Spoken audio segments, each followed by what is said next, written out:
এই কষ্টটা আমি কপালে লই আইছি আমার সাইলের কারণে।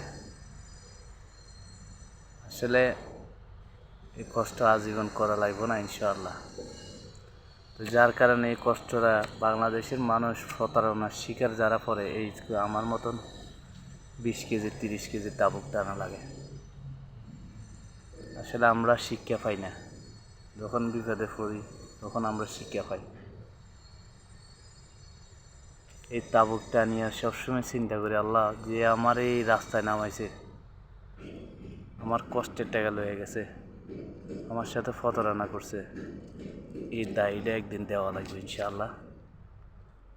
আর সবাই আমার জন্য দোয়া করবেন। আমি এখন বহুত কষ্টে আছি, এখানে তাবুক টানার কাজ করি, একটা তাবুক 40 কেজি। সবাই আমার জন্য দোয়া করবেন, যে আশায় আমি এখানে আসছি, যাতে আল্লাহ তাআলা আমার আশা পূর্ণ করে।